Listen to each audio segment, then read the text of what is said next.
4 दिन का विधानसभा का सत्र चला, कंक्लूजन आप क्या देखते हैं? समय की बर्बादी। हरियाणा विधानसभा के सदस्यों को जो अपने एरियाज़ की डिमांड उठानी चाहिए थी, सरकार को उस पर कोई एक्शन करना चाहिए था, इस तरह का कोई मामला नहीं हुआ। काम धरातल पे तो बलजीत सिंह जी कहीं कोई हो नहीं रहा है।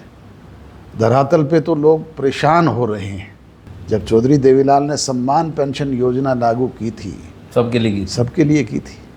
हरिजन चौपाल की शुरुआत भी जननायक चौधरी देवीलाल जी ने ही की थी। मैं उनके साथ था, हम दिल्ली जा रहे थे। चौधरी देवीलाल ने ही सर्वप्रथम ये प्रयास किया था कि गाड़िया लोहार बसें गांव में उनको प्लॉट दिए थे। उनके बच्चों को स्कूल जाने पे प्रोत्साहन राशि 1 रुपया रोज़ देने का शुरुआत की थी ताकि वो अपने बच्चों को पढ़ाए। यहाँ सिरसा के छोटे छोटे शराब के ठेकेदार जो हैं, जो गांव लेवल पे ठेके चलाते हैं, उनको भी थ्रेट आ रही है। उनका टारगेट तो ये था कि 45 सीटें सिर्फ कांग्रेस जीते ताकि वो अपने बेटे को स्थापित कर सके। उसका लाभ हुआ कैप्टन अजय सिंह यादव को। उसने कमीशन खा लिया, भूपेंद्र हुड्डा ने कमीशन खा लिया और लोगों के आज पशु गिर के मर रहे हैं। अभी अभी हरियाणा विधानसभा का सेशन खत्म हुआ है।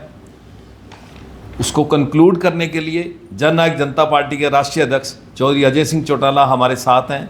उनसे बातचीत करते हैं। 4 दिन का विधानसभा का सत्र चला, कंक्लूजन आप क्या देखते हैं? समय की बर्बादी, इसके अलावा कुछ नहीं हुआ। जो ज़रूरी काम होने चाहिए थे वो वहाँ पे नहीं हुए। हरियाणा विधानसभा के सदस्यों को जो अपने एरियाज़ की डिमांड उठानी चाहिए थी, सरकार को उस पर कोई एक्शन करना चाहिए था, इस तरह का कोई मामला नहीं हुआ। अननेसेसरी की बहस, अननेसेसरी के मुद्दे वहाँ पे उठाए गए अपोजिशन के द्वारा और सरकार उन पे हा करके मजाक करके जवाब देती रही। कोई काम नहीं हुआ। पहला दिन स्थगन प्रस्ताव 6 बार आया, उसकी भेंट चढ़ गया। उसके बाद सोमवार फिर सदन शुरू होता है, दोपहर 2 बजे लॉ एंड ऑर्डर पे चर्चा होती है। सीएम की ओर से कोई जवाब नहीं आता। कांग्रेस के लोग हल्ला करते रहे, मतलब उलझाते रहे, लेकिन वो कोई नतीजा सामने नहीं आया। मैं यही कह रहा हूँ ना कि समय की बर्बादी के अलावा कोई काम हुआ ही नहीं। जो ज़रूरी काम आज विधानसभा में होने चाहिए उन पर कोई काम ही नहीं हो रहा है। डॉक्टर साहब, सरकार कह रही है हमने 100 गज के प्लाटों पे स्टाम्प ड्यूटी फ्री कर दी, ये हमारी बहुत बड़ी उपलब्धि है। सरकार तो झूठी उपलब्धियां गिना गिना करके लोगों को भ्रमित करने का काम कर रही है। अब काम धरातल पे तो बलजीत सिंह जी कहीं कोई हो नहीं रहा है। धरातल पे तो लोग परेशान हो रहे हैं और सरकार की नीतियां और कार्यक्रम इस तरह के हैं कि वो उनको और परेशानी में डालने का काम करते हैं। अब एक और नई योजना आई है, लाडो लक्ष्मी योजना। 2100 रुपये हर महिला को देंगे। हरियाणा प्रदेश की मौजूदा सत्ता में बैठे लोगों ने कहा था कि हम इसको पूरे प्रदेश के लोगों के लिए लागू करेंगे। अब उसमें लिमिट कर दी कि कुछ लोगों को फर्स्ट स्टेज पे हम देने का काम करेंगे। अभी तक तो वो धरातल पे लागू हुई नहीं है, सिर्फ घोषणाएं हैं। और जब धरातल पे लागू होगी उसका लाभ किसको मिलेगा ये देखने की बात है। जब है तो वो सबके लिए क्यों नहीं है? उसमें इफ एंड बट क्यों है? जब चौधरी देवीलाल ने सम्मान पेंशन योजना लागू की थी, सबके लिए की थी, सबके लिए होनी चाहिए। आज उसमें चिन्हित करने का काम क्यों किया जा रहा है? पिछले पॉडकास्ट में आपने बताया था, चौधरी देवीलाल जी का आपने जिक्र किया, उनका जन्म माह भी चल रहा है, आने वाली है जन्मशती भी। तो जो सरकार आपके द्वार चौटाला साहब के टाइम में चला, पहले चौधरी देवीलाल जी के टाइम में चला था, ये हरिजन चौपाल की शुरुआत कहाँ से हुई? हरिजन चौपाल की शुरुआत भी जननायक चौधरी देवीलाल जी ने ही की थी। मैं उनके साथ था, हम दिल्ली जा रहे थे। रास्ते में एक गांव है गढ़ी, दिल्ली हिसार से क्रॉस करते ही मुंडाल और हांसी के बीच में। जब हम वहाँ से गुजर रहे थे, हरिजनों की एक बारात जो वहाँ खड़ी थी और बरसात हो रही थी, लोग भीग रहे थे, तो उनको भीगते देख करके पीपल के पेड़ के नीचे गाड़ी रुकवा ली चौधरी साहब ने। उनसे पूछा, भाई बारात है, बरसात में क्यों भीग रही है? कोई बैठने की व्यवस्था नहीं है?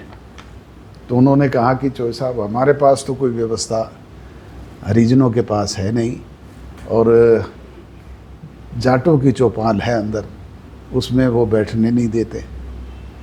तब चौधरी देवीलाल ने निर्णय किया था कि जब भी भाई कोई इस तरह का मौका आएगा, मैं तुम्हारे लिए इस तरह की व्यवस्था करने का काम करूँगा। और तब गांव-गांव में हरिजन चौपाल और बैकवर्ड क्लासेस की चौपाल चौधरी देवीलाल ने बनवाई थी। मतलब आज पूरे हरियाणा में ये चौपालें चौधरी देवीलाल जी की देन है। चौधरी देवीलाल जी की देन, सब जानते हैं इस बात को। एक चौधरी देवीलाल जी का और बड़ा किस्सा है कि चौटाला गांव के अंदर ये जो होते हैं बंजारे, ये काम कर रहे थे, इनको हेलीकॉप्टर में चढ़ा दिया। हेलीकॉप्टर में चढ़ा ही नहीं दिया, उन्हें 5-5 हज़ार रुपये भी दिए, उन्हें प्लॉट भी दिए कि तुम स्थाई बंजारे नहीं, वो लुहार जाति के लोग थे, गड़ी लोहार बोलते हैं जिनको। गाड़िया लुहार। गाड़िया लोहार। वो गाड़िया लुहारों के पास कोई स्थाई मकान नहीं होते थे जी। चौधरी देवीलाल ने ही सर्वप्रथम ये प्रयास किया था कि गाड़िया लोहार बसें गांव में, उनको प्लॉट दिए थे, उनके बच्चों को स्कूल जाने पे प्रोत्साहन राशि 1 रुपया रोज़ देने का शुरुआत की थी, ताकि वो अपने बच्चों को पढ़ाए। जच्चा बच्चा योजना मेरे ख्याल वहीं से शुरू हुई। भाई यहीं से शुरू हुई थी। जननायक चौधरी देवीलाल ने अनेक निर्णय किए। आज सरकार उनका नाम बदल करके उनको अलग अलग रूप से प्रचारित करने का काम कर रही है। ये चौधरी देवीलाल की सोच थी। हेलीकॉप्टर खड़ा था, उस गरीब बच्चों ने हेलीकॉप्टर को हाथ छूने की कोशिश की, पायलट ने डांट दिया। चौधरी साहब ने कहा नहीं, इनको सबको बिठाओ और घुमाओ, और घुमाया था सबको।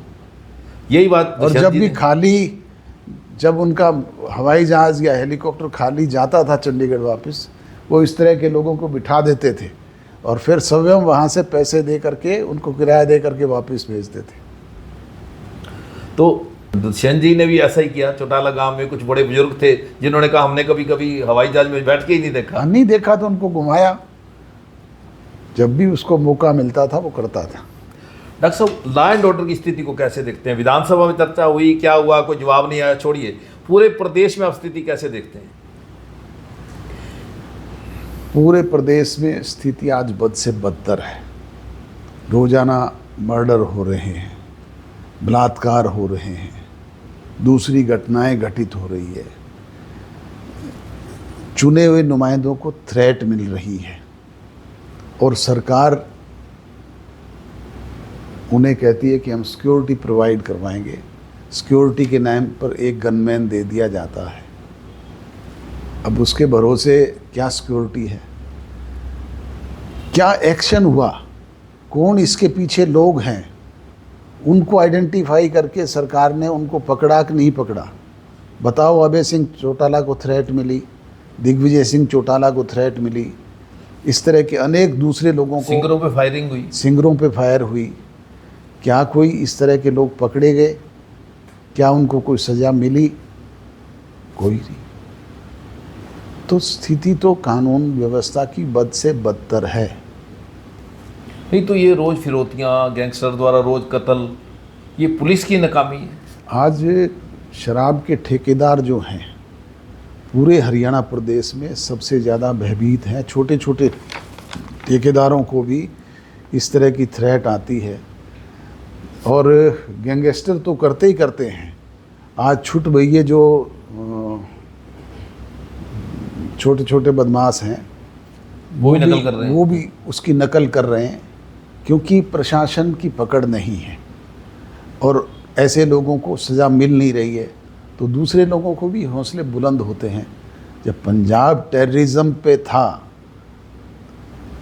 और टेररिस्ट, बड़े टेररिस्ट तो इस तरह की घटनाओं को अंजाम देते थे, बाद में वही चीज़ गांव स्तर तक पहुंच गई और छोटे बदमाश जो थे वो गांव के लोगों को भयभीत करना शुरू कर दिया। उन्होंने बहन बेटियों की इज्जत लूटना शुरू कर दिया। आज वही हालात हरियाणा प्रदेश में होने जा रहे हैं, और सरकार समय रहते नहीं चेती तो इसके बहुत भारी नुकसान नेक्स्ट भविष्य में हमें भुगतने पड़ेंगे। डॉक्टर साहब, आपने ठेकों की बात की। सोनीपत के आसपास 363 ठेकों की बोली आज भी नहीं हो पाई। वहाँ शराब माफिया अभी पूरे हरियाणा प्रदेश में यही स्थिति है। मैं एक पूरे गुड़गांव के बड़े शराब के जो ठेकेदार हैं सबको इसी तरह की थ्रेट आ रही है, उनसे मंथली वसूली जा रही है और वो चुपचाप दे रहे हैं। वो अगर सरकार के पास इस तरह की बात करें तो सरकार तो प्रोटेक्ट कर नहीं पाती, वो अपनी प्रोटेक्शन खुद कर रहे हैं। मैं यही कह रहा हूँ कि उस बहाने से आज छुट भइये यहाँ सिरसा के छोटे छोटे शराब के ठेकेदार जो हैं, जो गांव लेवल पे ठेके चलाते हैं, उनको भी थ्रेट आ रही है। मेरे पास हमारे पार्टी के वर्कर हैं जिनके पास शराब के ठेके हैं, वो भी बताते हैं। जी डॉक्टर साहब, पिछले दिनों आप हरियाणा के राज्यपाल, पंजाब के राज्यपाल, दोनों से जेजेपी का प्रतिनिधिमंडल मिला, क्या क्या बात हुई? SYL के इशू पे हमने उनसे खुल करके सारी बात की कि जब तक हरियाणा प्रदेश को SYL का पानी नहीं मिलेगा, पानी का मसला नहीं सुलझेगा। और हरियाणा प्रदेश की सरकार दोनों मुख्यमंत्रियों को केंद्र की सरकार बुला कर के बात कर लेती है। हरियाणा प्रदेश की सरकार सुप्रीम कोर्ट में जो इस केस को प्लीड करना चाहिए उसको नहीं कर रही है। तो वर्डिक्ट आ गया हमारे हक में, हरियाणा के हक में, दोनों की मीटिंगें चल रही। क्या हरियाणा की सीएम की कमजोरी है, लागू नहीं करा पा रहे? कमजोरी है वो, ये कमजोरी है केंद्र सरकार की, हरियाणा प्रदेश की सरकार की। आज दोनों जगह भारतीय जनता पार्टी की सरकार है, क्यों नहीं इस मसले को सुलझाने का काम करते? फैसला एग्जीक्यूटिव नहीं हो रहा। और सुप्रीम कोर्ट में जाकर के अपने केस लड़ने का काम भी नहीं कर रहे। तो आज अगर SYL होती, हांसी बुटाना जो बनी, उसका भी लिंक होता, लिंक नहीं है, आज भी लिंक नहीं है, तो ये पंजाब में त्रासदी कम होती। पंजाब के, हरियाणा के आज डूबने के जो हालात है वो भी उसी वजह से हैं। ये भी नहीं, ये जो त्रासदी हम झेल रहे हैं ये भी नहीं झेलते। हांसी बुटाना जो है वो हुड्डा सरकार का कैसा फैसला था? 320 करोड़ रुपया हरियाणा प्रदेश की सरकार का बर्बाद करके छोड़ दिया। लोगों के पशु रोजाना उसमें गिर गिर के मरते हैं, उसका कोई किसी को लाभ हुआ है? क्योंकि वो उसका लाभ हुआ कैप्टन अजय सिंह यादव को। उसने कमीशन खा लिया, भूपेंद्र हुड्डा ने कमीशन खा लिया, और लोगों के आज पशु गिर के मर रहे हैं। हरियाणा प्रदेश को तो कहीं 1 इंच भी कहीं किसी तरह का फ़ायदा नहीं हुआ। केंद्रीय जल बोर्ड कह रहा है इन्होंने परमिशन नहीं ली, हम कैसे लिंक चैनल करवा दें, इन्होंने परमिशन नहीं दी और अपने आप बना दी। अब ये काम तो सरकार का है कि किसी इस तरह के प्रोजेक्ट को स्टार्ट करने से पहले उनको सारी फॉर्मेलिटीज़ करनी चाहिए थी। आप ये मानते हैं भी अगर ये SYL बन जाती तो आज पंजाब को नुकसान कम होता? नहीं होता, भी कम से कम फालतू पानी हमें दे देते। हाँ देते, वैसे और उसके जरिए आ जाता तो दक्षिण हरियाणा को लाभ हो जाता। बिल्कुल, दक्षिण हरियाणा जो आज भी सूखा पड़ा है, ऐसे लोगों को तो फायदा। आप क्या कहना चाहेंगे? चलो जो हुआ सो हुआ, अभी आगे सुधर जाए। अब सुधरने का काम तो मैंने बताया ना कि सरकार को करना चाहिए। वो आज भी अपने केस को प्लीड नहीं कर रही है सुप्रीम कोर्ट में। विधानसभा के लिए आपने कहा भी टाइम वेस्ट हुआ, समय की, पैसे की बर्बादी हुई, तो कांग्रेस हो अल्लाह करके रहेगी, इसके पीछे भी कोई बात है? आपस की मिली भगत है, दोनों ने मिली भगत करके सरकार बना दी भारतीय जनता पार्टी की। भूपेंद्र हुड्डा जी ने उनकी मदद कर दी, वो अपने केसेस से डरे हुए हैं, अपने जेल जाने से डरे हुए हैं। वो इस तरीके से लोगों की बार बार इनकी मदद करने का काम करते हैं।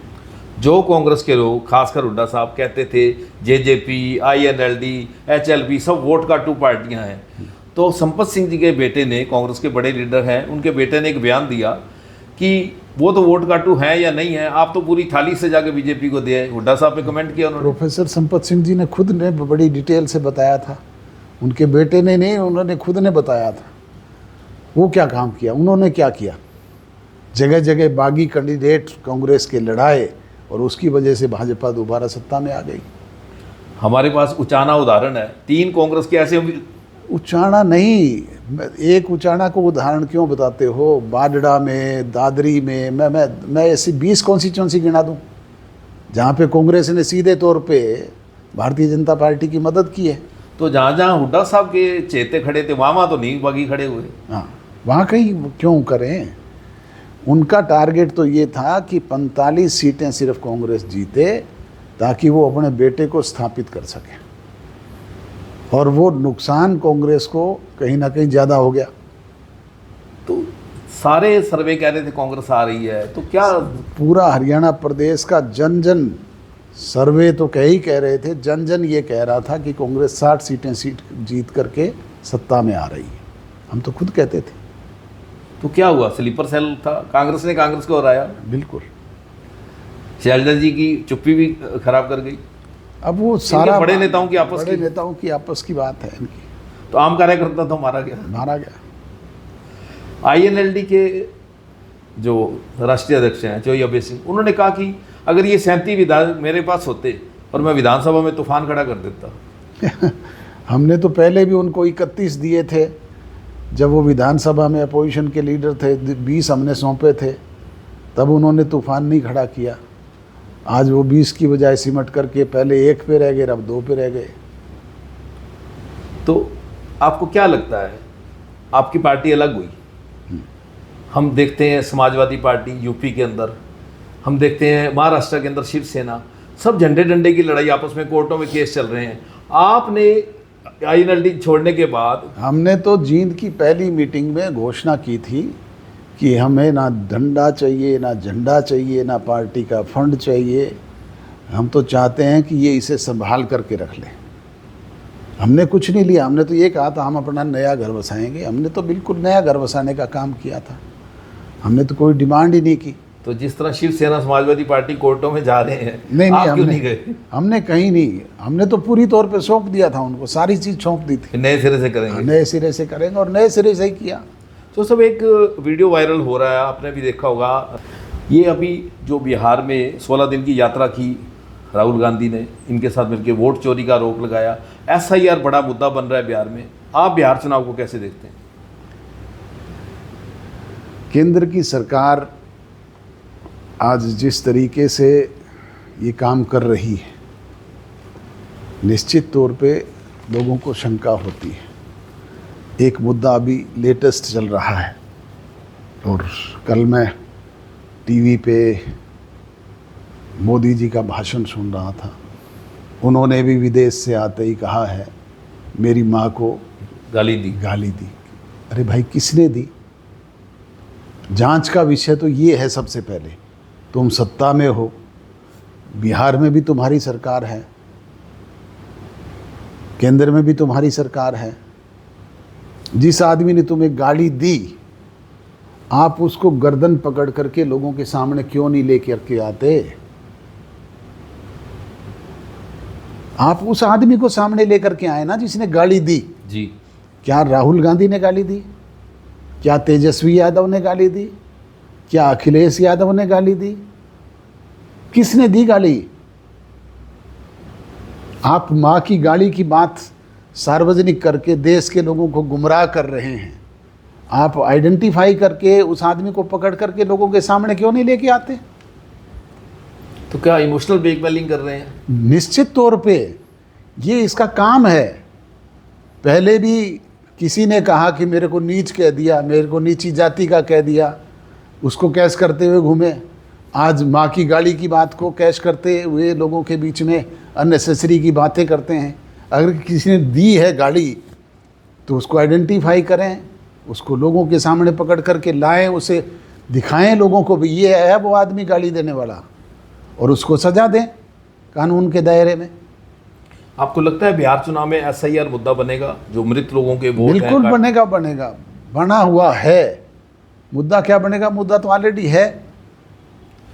जननायक जनता पार्टी का 22 सितंबर का क्या कार्यक्रम है? पहले नवरात्रि से जो शुरुआत कर रहे हैं यूथ, हमारा 5 तारीख से प्रदेश व्यापी कार्यक्रम था, जो कि फ्लड की वजह से ही हमने उसको पोस्टपोन किया है, और पहले नवरात्रि से अब हम उसे स्टार्ट करेंगे।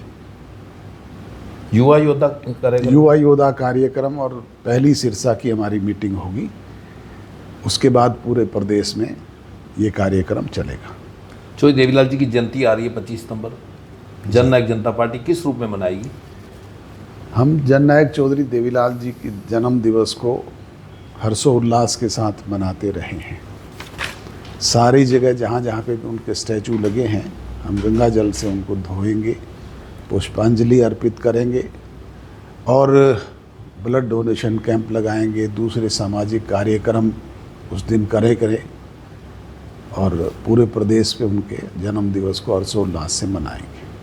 मतलब समाज को समर्पित होगा? बिल्कुल। तो ये थे डॉक्टर अजय सिंह चौटाला, जिन्होंने हरियाणा विधानसभा के सेशन को कंक्लूड किया, वहीं अपनी पार्टी के आगामी सारे कार्यक्रमों का ब्यौरा दिया। आप चैनल देखते रहें, सब्सक्राइब करें, लाइक करें, कमेंट करें और हमें सपोर्ट करें।